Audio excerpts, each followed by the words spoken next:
la. Welcome to another Sunday night edition of Accessibly Live, the book club reading room. How is everyone doing? Hope everyone is having a wonderful weekend, whenever you're getting a chance to watch this. This is the book club reading room, where we kind of gather around the computer, the tablet, the cell phone, and I read public domain books.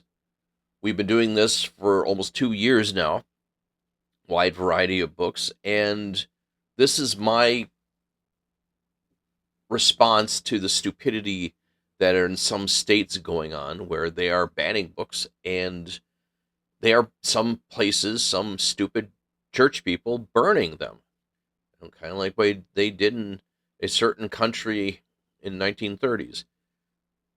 And we read a wide variety of books, from poetry to sonnets to mysteries to adventures to science fiction to everything in between.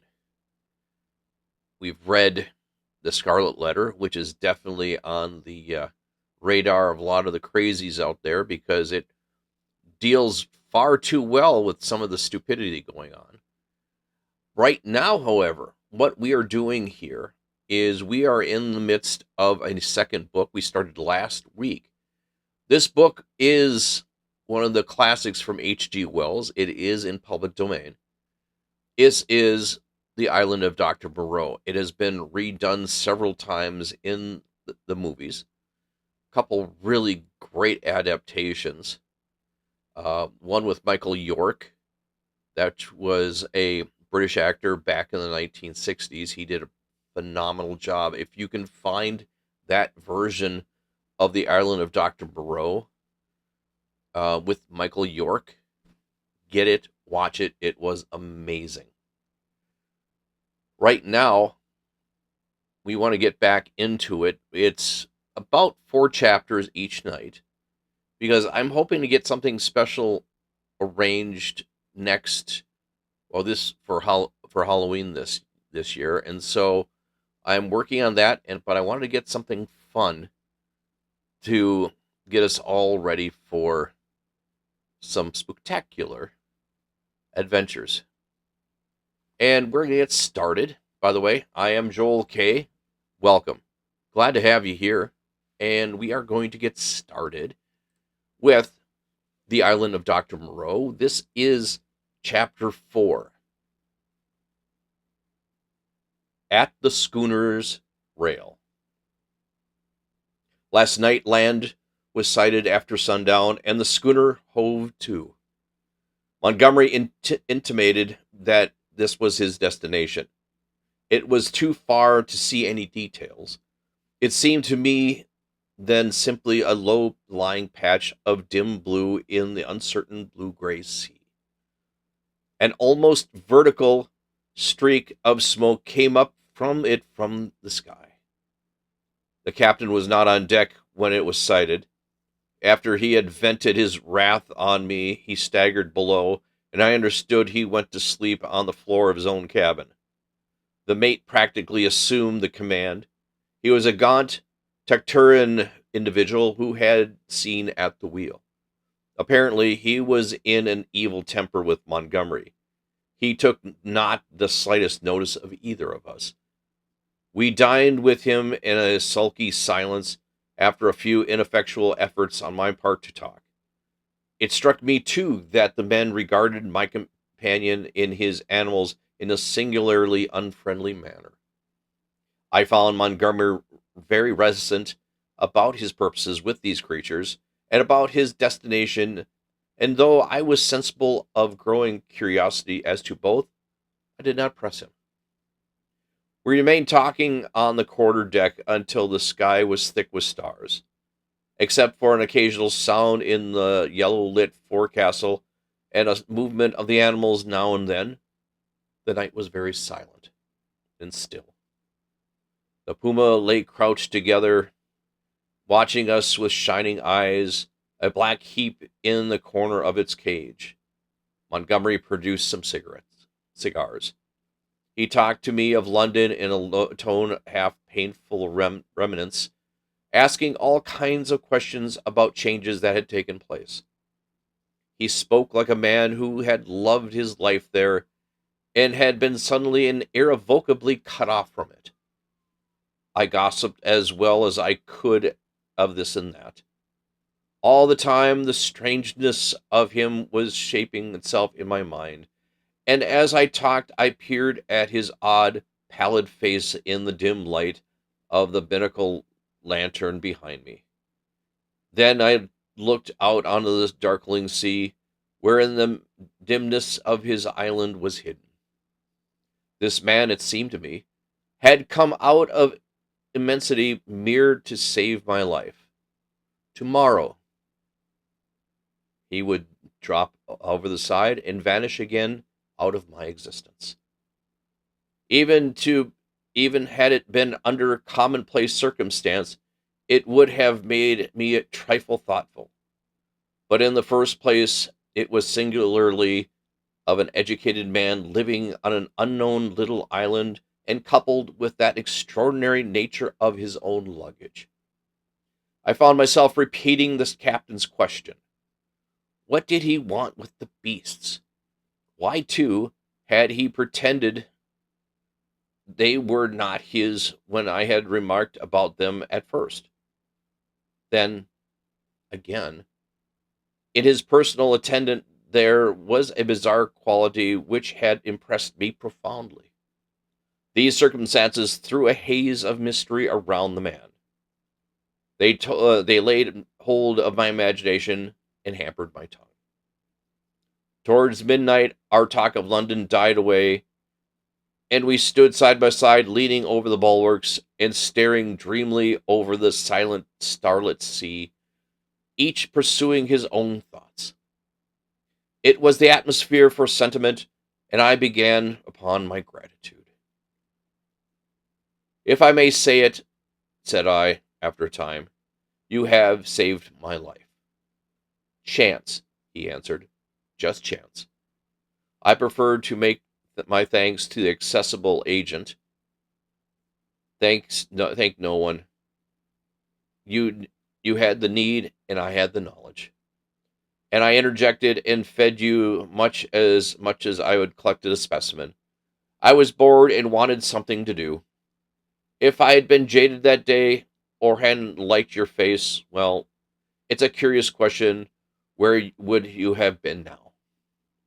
This damped my mood a little. At any rate, I began. It is a chance, I tell you, he interrupted. As everything in man's life, only the asses won't see it. Why am I here now, an outcast from civilization, instead of being a happy man enjoying all the pleasures of London? Simply because 11 years ago I lost my head for 10 minutes on a foggy night. Yes, I said, that's all. We relapsed into silence. Presently he laughed. There's something in this starlight that loosens one's tongue. I'm an ass. And yet somehow I would like to tell you.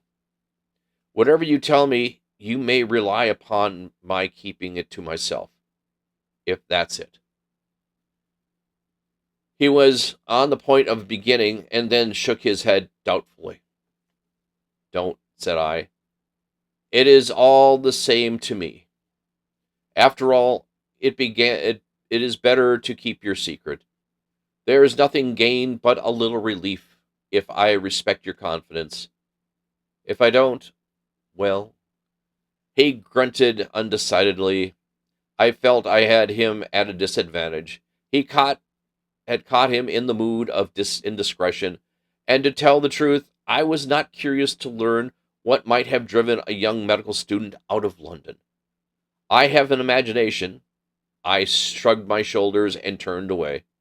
Over the taffrail leant a silent black figure watching the stars. It was Montgomery's strange attendant. It looked over its shoulder quickly at my movement, and then looked away again.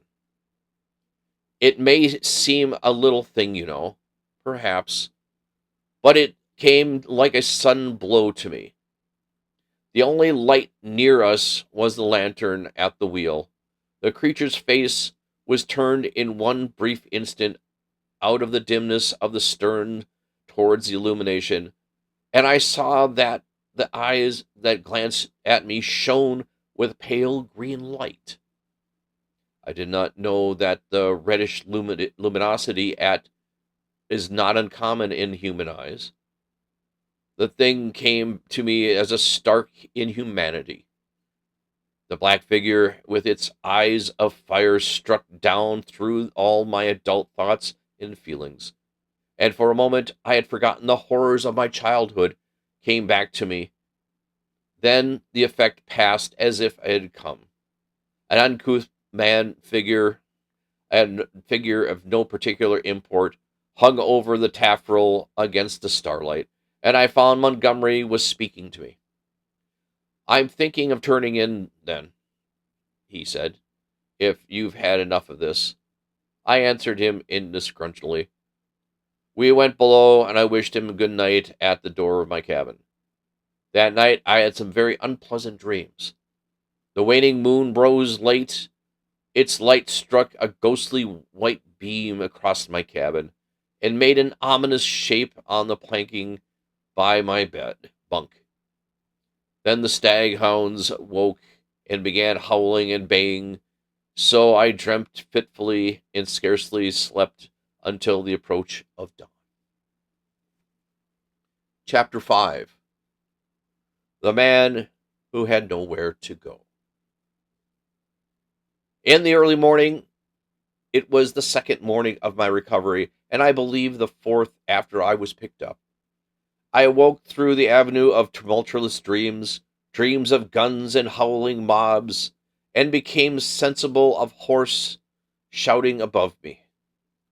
I rubbed my eyes and lay listening to the noise, doubtful for a little while of my whereabouts.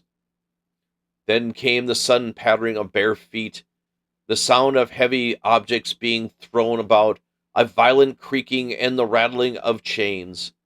I heard the swish of the water as the ship was suddenly brought around, and a foaming yellow-green wave flew across the little round window and left it streaming. I jumped into my clothes and went on deck. As I came up the ladder, I saw against the flushed sky, for the sun was just rising, the broad back and red haired of the captain, and over his shoulder the puma spinning from a tackled rig on the mizzen spanker boom. The poor brute seemed horribly scared, and crouched at the bottom of his cage. "Overboard with 'em!" brawled the captain. "Overboard with 'em! We'll have a clean ship soon as a whole billion of them." He stood in my way so that I had to perforce tap on his shoulder to come on deck. He came round with a start and staggered back a few paces to stare. I needn't. I needed no expert eye to tell me that the man was still drunk. "Hullo," he said, stupidly, and then, with the lights coming into his eyes, "Why, it's Mr. Rennick," said I. "Rennick be damned. Shut up. That's your name, Mr. Shut up." There was no good answering the brute, but I certainly did not expect his next move. He held out his hand to the gangway by which Montgomery stood talking to the massive gray-haired brute in dirty blue flannels, who had apparently just come on board. "That way, Master Blastard." "Blastard, shut up. That way," roared the captain. Montgomery and his companion turned as he spoke. "What do you mean?" I said. "That way, Mr. Blasted Shut up. That's what I mean. Overboard, Mr. Shut up, and sharp. We're cleaning the ship out. Cleaning the whole blessed ship out, and overboard you go." I stared at him, dumbfounded. Then it occurred to me that this was exactly the thing I wanted. A lost prospect of a journey as sole passenger to this quarrelsome sot was not one to mourn over. I sought towards Montgomery. "Can't have you," said Montgomery's companion concisely. You can't have me, said I, aghast. He answered, the squarest and most resolute face he set upon. Look here, I began, turning to the captain. Overboard, said the captain. This ship ain't for beasts and cannibals, and worse than beasts and cannibals any more. Overboard you go, Mister Shutup. If you can't go, if they can't have you, you goes overboard. But you goes, but anyway, you goes with your friends. I've done with this blessed island for evermore. Amen. I've had enough of it. But Montgomery, I appealed. He distorted his lower lip and nodded his head hopelessly at the gray-haired man beside him, and indicated his powerlessness to help me. I'll see you presently, said the captain, and then a curious three-cornered altercation. Alternately, I appealed to one and the other of the three men, first to the gray-haired man who let me land, and then to the drunken captain to keep me on board, and even bawled entreaties to the sailors. Montgomery never said a word, only shook his head. You're going overboard, I tell you, was the captain's refrain. Law be damned, I'm king here. And last I confess my voice suddenly broke into the middle of a vigorous threat.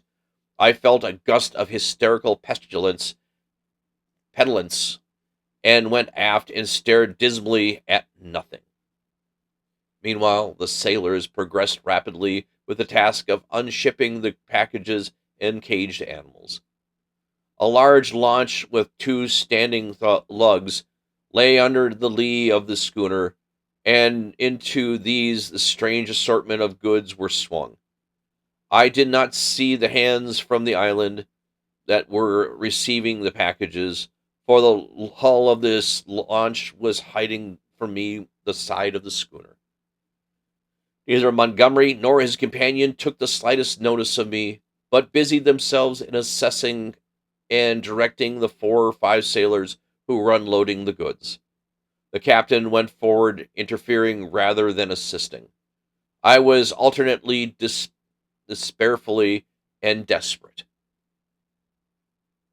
Once or twice I stood waiting there for things to accomplish themselves. I could not resist an impulse to laugh at their miserable quandary. I felt all the wretcheder for the lack of breakfast. Hunger and a lack of blood corpuscles take all the manhood from a man. I perceived pretty clearly that I had not the stamina neither to resist what the captain chose to do to expel me, or to force myself upon Montgomery and his companion. So I waited passively upon fate, and the work of transferring Montgomery's possessions to the launch went on as if I did not exist. Presently, presently that work was finished, and then came the struggle. I was hauled, resisting weakly enough, to the gangway. Even then I noticed an oddness of the brown faces of the men who were with Montgomery in the launch. But the launch was now fully laden, and was shoved off hastily. The broadening gap of green water appeared under me, and I had pushed back with all my strength to avoid falling headlong. The hands in the launch shouted diversely, and I heard Montgomery curse at them, and the captain, the mate, and one of the seamen helping him ran me aft toward the stern. The dinghy of the Lady Vane had been towing behind, and was half full of water and no oars, and was quite unvictualled. I refused to go aboard her, and flung myself full length onto the deck. In the end, they swung me into her by a rope, for they had no stern ladder, and then cut me adrift. I drifted slowly from the schooner. In a kind of stupor, I watched all the hands take to the riggings. Slowly but surely she came around to the wind, and the sails fluttered, and then bellied out the wind came into them. I stared at her weather-beaten side, heeled steeply towards me, and then she passed out of my range of view. I did not turn my head to follow her. At first, I could scarcely believe what had happened. I crouched in the bottom of the dinghy, stunned and staring blankly at the vacant, oily sea. Then I realized that I was in the little hell of mine again, now half swamped, and looking back over the gunwale, I saw the schooner standing away from me, with the red-haired captain mocking me at the tariff, and laughing towards the island. Saw the launch growing smaller as she approached the beach. Abruptly, the cruelty of this desertion became clear to me. I had no means of reaching the land unless I should chance to drift there. I was still weak, you must remember, from my experience in the boat. I was empty and very faint, or I should have had more heart. But as it was, I suddenly began to sob and weep, and I had never done since I was a little child. The tears ran down my face. In a passion of despair, I struck with my fists at the water in the bottom of the boat and kicked savagely at the gunwale. I prayed aloud for God to let me die. Chapter 6. Gonna just hang on a second, guys. I gotta take something here. There we go. Chapter 6. The evil-looking boatmen. But the islanders, seeing that I was slowly drift, took pity on me.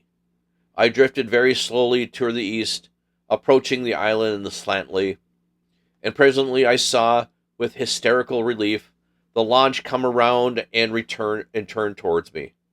She was heavily laden, and I could make out, as she drew nearer, Montgomery's white-haired, broad-shouldered companion, sitting cramped up with the dogs and several packing cases in the stern sheets. This individual stared fixedly at me without moving or speaking. The black-faced cripple was glaring at me fixedly in the bows like near the Puma. There were 3 other men beside her, 3 strange, brutish-looking fellows, who at whom the staghounds were snarling savagely. Montgomery, who was steering, brought the boat near me, and rising, caught and fastened my painter to the tiller to tow me, for there was no room aboard. I had recovered from my hysterical phase by this time, and answered his hail as he approached bravely enough. I told him the dinghy was nearly swamped, and he reached me pagan. I jerked back as the rope tightened around the boat. For some time I was busy bailing the water. It was not until I had got some of the water out, for the water in the dinghy had been shipped, and the boat was perfectly sound, that I had leisure to look at the people in the launch again. The white-haired man, I found, was still regarding me steadfastly, but with an expression, as I now fancied, of some perplexity. When my eyes met his, he looked down at the staghounds that sat between his knees. He was a powerfully built man, as I have said, with a fine forehead and rather heavy features. But his eyes had that odd drooping of the skin above the lids which often comes from advancing years, and the fall of his heavy mouth at the corners gave him the expression of a pugnacious resolution. He talked to Montgomery in low tones for me to hear, too low for me to hear.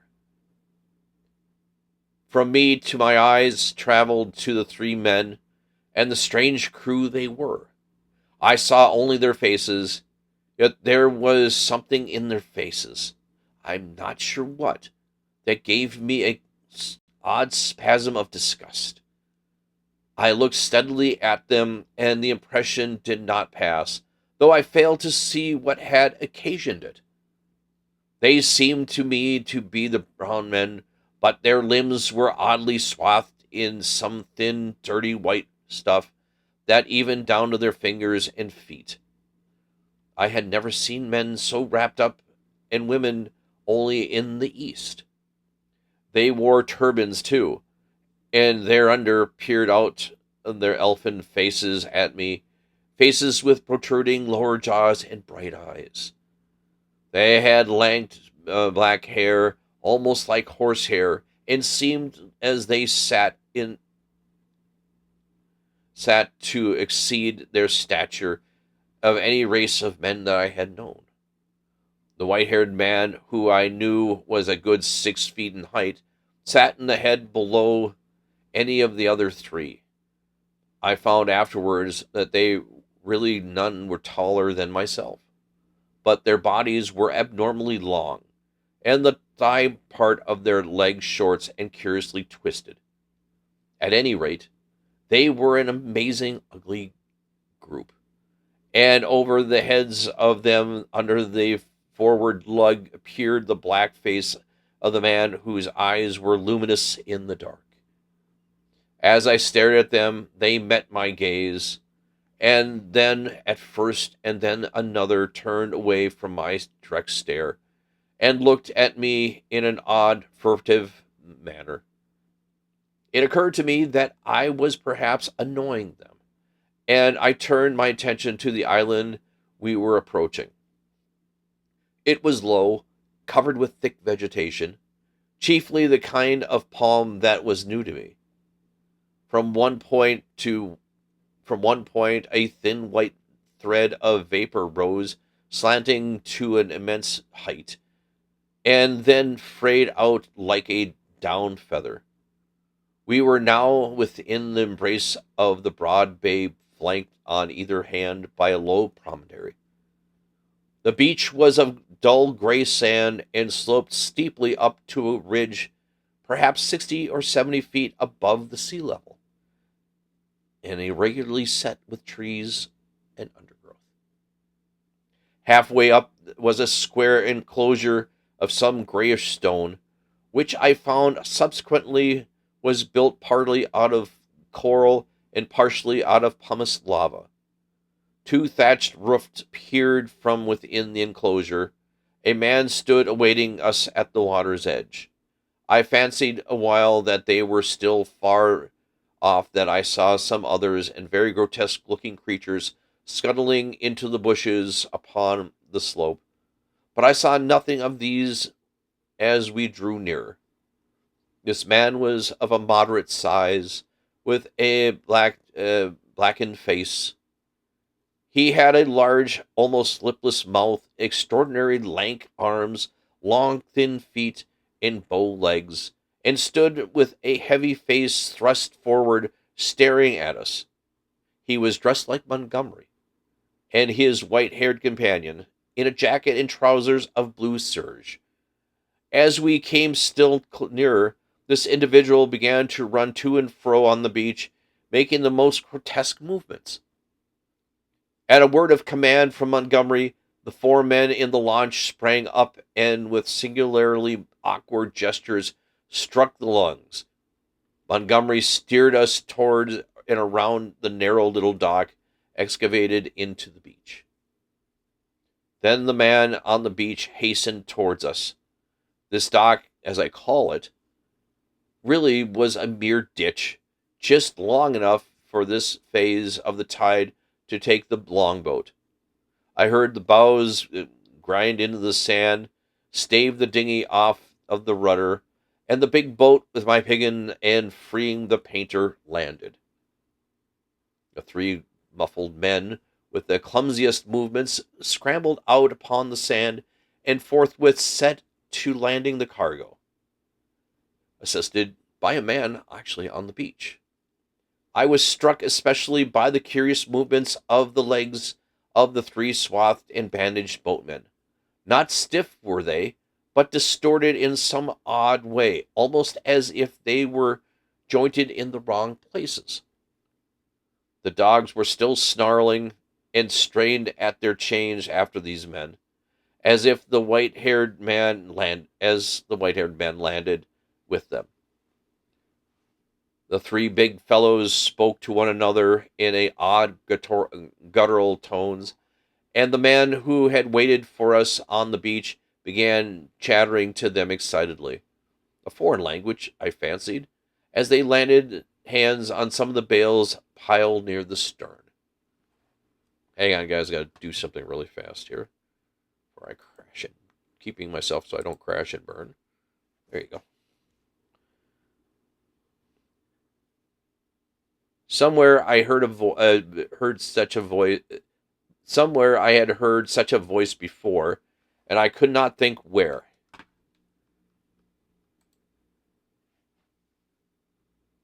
The white-haired man stood, holding the tumultuous of the six dogs, and bawling orders over the din. Montgomery, having unshipped the rudder, landed likewise, and all set to work at unloading. I was too faint, what with my long fast and the sun beating down on my bare head, to offer any assistance. Presently, the white-haired man seemed to recollect my presence and came to me. "You look," he said, "as though you had scarcely breakfasted." His little eyes were a brilliant black with under the heavy brows. "I must apologize for that. Now you are our guest, we must make you comfortable. Though you are uninvited, you know." He looked keenly at my face. "Montgomery says you are an educated man, Mr. Pendrick. Says that you know something of science. May I ask of what signifies? I told him that I had spent years at the Royal College of Science, and I had done some researches in biology under Huxley. He raised his eyebrows slightly at that. "That alters the case a little, Mr. Pendrick," he said, with a trifle more respect of his manners. "As it happens, we are biologists here. This is a biological station of sort." His eyes rested on the men in the white who were busily hauling the puma on rollers towards the walled yard. "I and Montgomery, at least," he said. "Then, when will you be able to get away? I can't say. We're off the track to anywhere. We see a ship once in 12 months or so." He left me abruptly and went up the beach past the group, and I think he entered the enclosure. The other two men were with Montgomery, erecting a pile of smaller packages on a low-wheeled truck. The llama was still on the launch with the rabbit hutches, and the staghounds were still lashed to the thwarts. The pile of the things completed, all three men laid hold of the truck and began shoving the ton weight or so after the puma. Presently, Montgomery left them, and coming back to me, held out his hand. "I'm glad," he said, "for my own part. The captain was a silly ass. He'd have made things lively for you." "It was you," said I, "that saved me again." "That depends. You'll find this island an infernally rum place, I promise you. I'd watch my goings carefully if I were you. And he hesitated and seemed to alter his mind about what was on his lips. "I wish you'd help me with these rabbits," he said. His procedure with the rabbits was singular. I waded in with him and helped him lug one of the hutches ashore. No sooner was that done than he opened the door of it, and tilting the thing one on the top of the other of the contents on the ground. They all fell into a struggling heap on top of one another. He clapped his hands, and forthwith they went off with a hopping run, for there's 15 or 20 of them, I should think, up the beach. "Increase and multiply, my friends," said Montgomery. "Replenish the island. Hitherto we have a certain lack of meat here." As I watched them disappearing, the white-haired man returned with a brandy flask and some biscuits. "Something to go on with, Pendrick," said he, in a more familiar tone than before. I made no ado, but set to work on the biscuits at once, while the white-haired man helped Montgomery to release about a score more of rabbits. 3 big hutches, however, went up to the house with the puma. The brandy did not touch. The brandy I did not touch, for I have been an abstainer since my birth. Chapter 7. The Locked Door. The reader will perhaps understand that the reader will perhaps understand that at first everything was so strange about me, and my position was an outcome of such unexpected adventures, that I had no discernment of my relative strangeness of this or that thing. I followed the llama up the beach and was overtaken by Montgomery, who asked me not to enter the stone enclosure.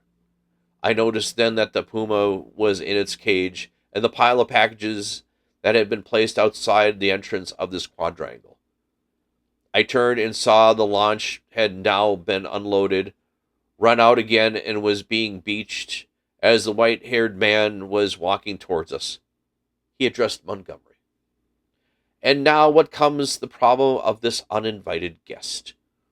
What are we to do with him? He knows something of science, said Montgomery.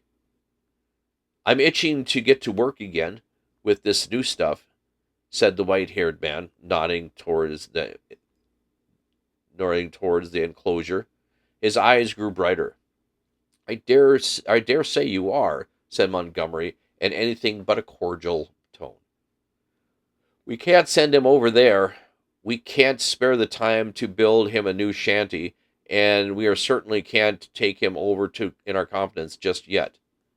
I'm in your hands, said I. I had no idea of what he meant by over there.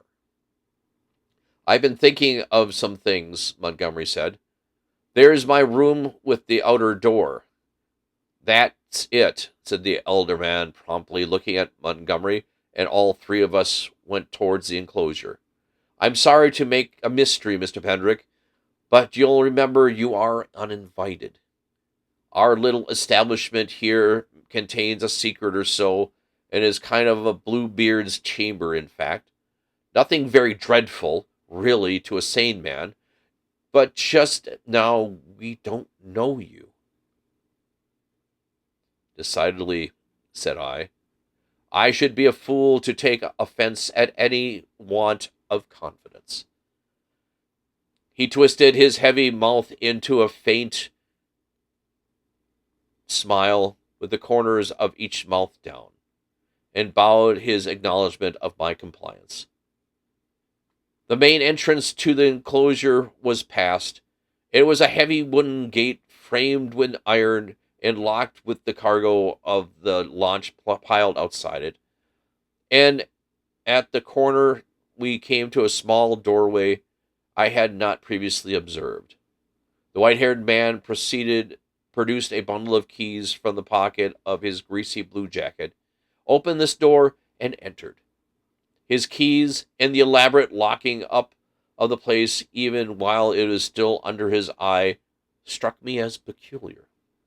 I followed him and found myself in a small apartment, plainly but not uncomfortably furnished, and within its inner door was slightly ajar, opening into a paved courtyard. This inner door Montgomery at once closed. The hammock was slung at the darker corner of the room, and a small unglazed window, defended by an iron bar, looked out towards the sea. The white-haired man told me was to be my apartment, and the inner door, which, for fear of accidents, he said, would be locked on the other side, was my limited inward. He called my attention to the convenient deck chair before the window, and to the array of old books, chiefly, I found, surgical works and editions of the Latin and Greek classics, languages I cannot read with any comfort, on the shelf near the hammock. He left the room by the outer door, as if to avoid opening the inner once again. We usually have our meals in here, said Montgomery, and then, as if in doubt, went out after the other. Moreau, I heard him call, and for the moment I do not think I noticed. Then, as I handled the books on the shelf, it came up in my consciousness. Where had I heard the name Moreau before?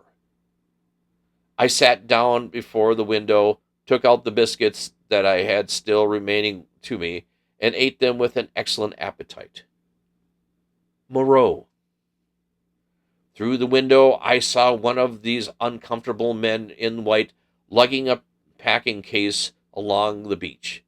Presently, the window frame hid him. Then I heard a key inserted and turn in the lock behind me.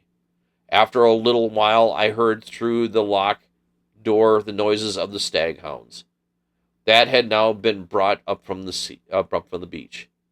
They were not barking, but sniffing and growling in curious fashion. I could hear a rapid patter of their feet, and Montgomery's voice soothing them.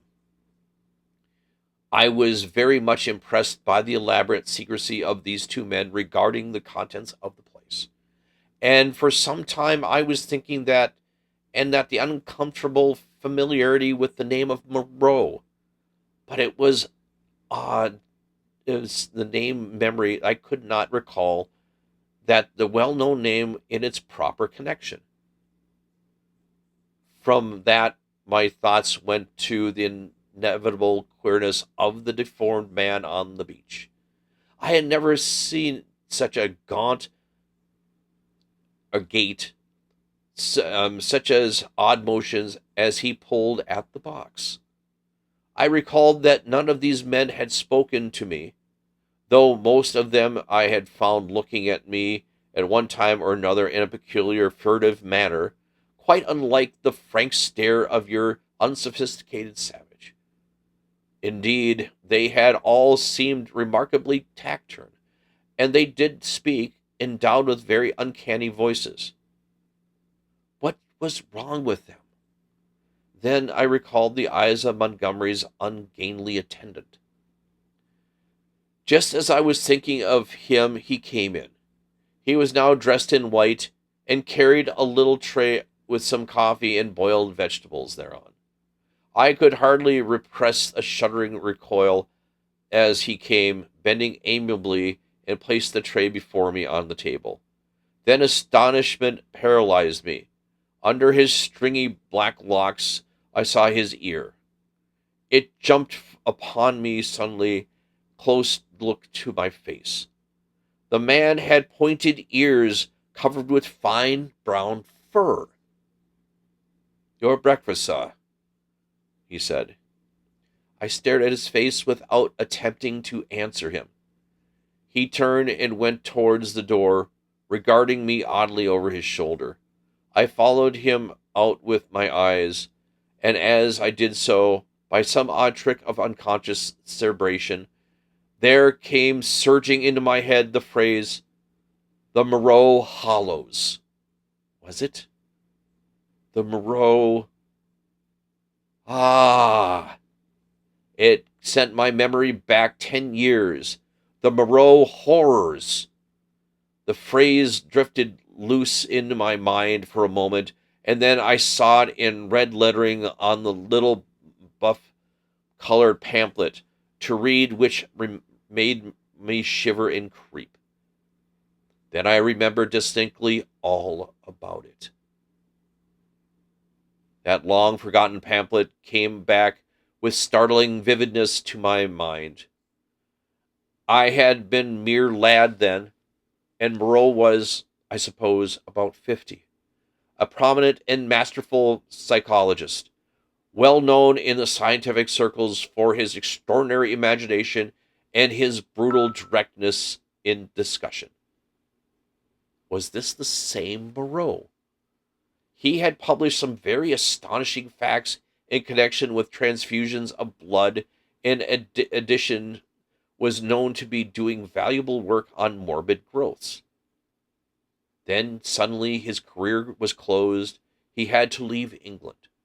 A journalist obtained access to his laboratory in the capacity of laboratory assistant, with the deliberate intention of making sensational exposures, and by the help of a shocking accident, if it was an accident, his gruesome pamphlet became notorious. On the day it was publication of a wretched dog, flayed and otherwise mutilated, escaped from Moreau's house. It was in a silly season, and a prominent editor, a cousin of the temporary laboratory assistant, appealed to the consciousness of the nation. It was not the first time that consciousness had been turned against the methods of research. The doctor was simply howled out of the country. It may be that deserved to be, but I still think that the tepid support of his fellow investigators and his desertion by the great body of scientific workers was a shameful thing. Yet some of his experiments, by the journalist's account, were wantonly cruel. He might perhaps have purchased this social peace by abandoning his investigations, but he apparently referred to the latter, as most men who have been fallen under the overmastering spell of research. He was unmarried, and had indeed nothing of his own interest to consider. I felt convinced that this must be the same man. Everything pointed to it. It dawned upon me to what end the puma and the other animals, which now had been brought to other luggage into the enclosure behind the house, were destined. And that curious faint odor, the hiatus of something familiar, an odor that had been in the background of my conscious, hitherto suddenly came forward into the forefront of my thoughts. It was the antiseptic odor of dissecting room. I heard the puma growling through the wall, and one of the dogs yelped as though it had been struck. Yet surely, and especially to another scientific man, there was nothing so horrible in vivisection as the account to this secrecy. Hey, Tiger, how you doing? Welcome. Don't mind me. We are reading Island of Dr. Moreau. I appreciate you being here. Montgomery's attendant came back again before me, and with the sharpest definition I stared before me at the green sea, frothing under a freshening breeze, and let these and other strange memories of the last few days chase one another through my mind. What could it all mean? A locked enclosure on a lonely island, a notorious vivisector, and these crippled and distorted men. And that was chapter 7. And we will return next week with chapter 8, The Crying of the Puma. Here on the Book Club Reading Room, Accessibly Live. Every Sunday, we do this live here on Twitch, along with our other show that we do on Thursday nights. I had somebody, and it's good, I'm doing well. Thank you, Tigers. Appreciate you being here. I had somebody email me a couple of weeks ago what this show is all about. A lot of us remember going to the library or the school library. The librarian who was in charge would gather us around in a circle, and they would read a story. They would read the book, and they would hold the pictures up so we'd all see it. Nothing different than what I'm doing here. Sometimes we need to take a break. And what I'm doing here is reading a book. This is the full-length book. Island of Dr. Moreau is 20 chapters, guys. And God knows I know you guys don't want to see me going 20 chapters and falling asleep halfway through the book. So we break this book down, like all the books that we do here, into approximately 4 chapters a night. This will take us in through October, and as I said at the beginning of the show, I'm hoping that if things work out, I got something really special for Halloween this year. And it's going to be something that you don't normally see on Twitch. But because it is public domain, I can do it. So I'm working on it really hard, trying to get it arranged. By next week, next Sunday, I'll know if we'll be able to do it. So I appreciate everybody stopping in. This is the Book Club Reading Room. This is Accessibly Live, the Book Club Reading Room. Every Sunday night live at 8 p.m. Central Standard Time here on Twitch TV. And, we do have a lot of fun here. We try to have a lot of fun. We appreciate everybody stopping in. Like our other show, we have a final quote for the night.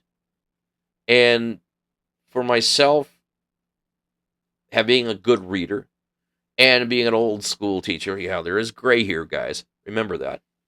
I want to give you guys a little bit of something. Remember, be bold, be italics, but never be regular. Ha ha. If you guys got questions, want to say hi, that's the email. Let me know. Let me know what's going on. Let me know how you guys are doing. We do this every Sunday night. We do our best to have a little bit of fun along the way. Oh, by the way, I had somebody I was going to mention last week wrote in, messaged me while live, just like Tiger did. Hi, Tigers. Good to meet you. And they asked me an odd question. Now, the person who wrote in last week, asked me because of what H.G. Wells wrote about. Did he do any illicit drugs? Yeah, I'm using illicit drugs. Because even on Twitch, there's, they keep an eye on the language you're using, kinda. No. I did the research, and H.G. Wells was a brilliant individual. He was hugely brilliant. But it all came through here and in here. He wrote about doing drugs. His great book, The Invisible Man, dealt with the overuse of using drugs in experimentation to drive him a doctor mad. Did that also with Dr. Jekyll and Mr. Hyde. Many of his stories dealt with that kind of use. The Blue Pilliator, also his short story that he wrote, also dealt with it. So he talked about it. He discussed it. He showed the disadvantages of what would happen if you overused. So he understood that, just like we all do nowadays. We are getting ready to get out of here. This is normally an hour show, give or take. I will ramble, as you can tell. And we talk about things in the coming up. We've got more things coming up. We've got more shows coming up. I also do a secondary show here on Twitch on Thursday nights. It is Accessibly Live, the conversation station. That one, strictly talk. You can hear me roll out some interesting things on different subjects, bad jokes, a Did You Know segment, and a few other things along the way. Because I like history, some interesting history things that come up every so often. But we are going to get out of here. I appreciate every one of you for stopping in. This is Accessibly Live, the Book Club Reading Room. Every single Sunday night, live here on Twitch. And don't forget, if you got friends who don't do Twitch but do YouTube only, we have now started taking this show and putting it on YouTube. So look for Joel K _OG and check it out and give it a follow. But as we do on our other show, we often do a closing quote for the night because, like I said earlier, I like doing something fun for you guys. No matter how you are living your life, no matter how different you are, no matter how you dress, no matter how successful you are, no matter how you look, if you are real, genuine, and unapologetically yourself, the right people will respect you. And the wrong people, well, they're irrelevant. They have no business and no knowledge. Thank you all for watching. This is Accessibly Live, the Conversation Station's sister show, the Book Club Reading Room. Be well, be safe, be kind. Thank you all. For those in school, have a good week in school this week. The old school teacher, making sure you guys are having a great time. Take care. Don't forget, if someone's struggling, give them a hand. Make sure that you help somebody along the way, because you guys know there's many crazy morons out there doing stupid things, and we all need a friendly voice or friendly pat on the back. Take care, you guys. Have a wonderful week, and we will see you all next Sunday with the Island of Dr. Moreau here on the Book Club Reading Room. Take care, you guys. Bye-bye.